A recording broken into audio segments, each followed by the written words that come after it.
ఎవరిని మోసం చేస్తున్నా?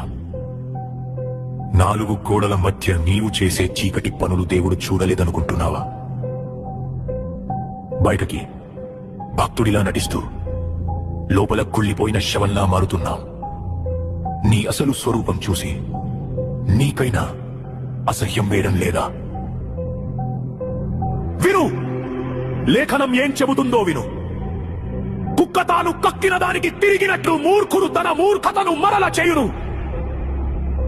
మళ్ళీ అదే పాపం, మళ్ళీ అదే అబద్ధం, మళ్ళీ అదే వ్యభిచారం.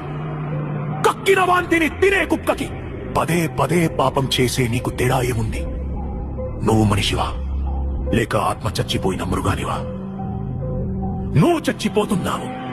నీ ఆత్మీయ జీవితం శవంలా మారి కుళ్ళిపోతుంది. దేవుని కృపను నీవు అలుసుగా తీసుకుంటున్నావు.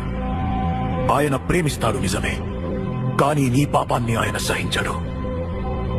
నీవు లేచి మొదటి జామున మొర్ర పెట్టిన నీ హృదయమును నీళ్లు కుమ్మరించున్నట్లు ప్రభువు సన్నిధిని కుమ్మరించుము. మోకరిల్లు, నీ కపట భక్తి చాలు. నీ పాపం వల్ల నీ ఆత్మీయ బిడ్డలు మూర్జిల్లుతున్నారు. నీ చేతులను ఆకాశం వైపు ఎత్తి క్షమాపణ అడుగు. ఇది నీ ఆత్మను బ్రతికించుకోవడానికి దేవుడు ఇస్తున్న ఆఖరి అవకాశం.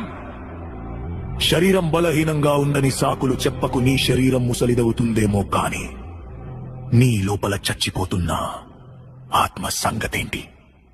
మా బాహ్య మనుష్యుడు నశించుచున్నా, మా అంతరంగ మనుష్యుడు దినదినము నూతన పరచబడుచున్నాడు. నువ్వు మారాలి అనుకుంటే లోకాన్ని కాదు, దేవుని శక్తిని ఆశ్రయించు. నువ్వు పాపంలో పడుతున్నావంటే దానికి కారణం నీ బలహీనత కాదు, నీ పిరికితనం. గుర్తుపెట్టుకో, దేవుడు మనకు శక్తియు ప్రేమయు ఇంద్రియ నిగ్రహమును గల ఆత్మనిచ్చెను గాని పిరికితనము గల ఆత్మ నీయలేదు.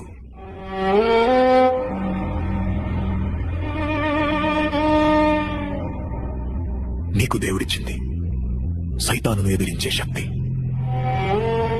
నీ ఇంద్రియాలను కంట్రోల్ చేసే నిగ్రహం. ఆ పిరికితనాన్ని వదిలిపెట్టు. కుక్కల వాంతి దగ్గరకు వెళ్లడం మానే. ఇప్పటికైనా బుద్ధి తెచ్చుకుంటావా లేక ఆ మూర్ఖత్వంలోనే పడిచ్చేస్తావా? దేవుని తీర్పు నీ తలుపు తడుతుంది. సమయం మించిపోక ముందే మేలుకో.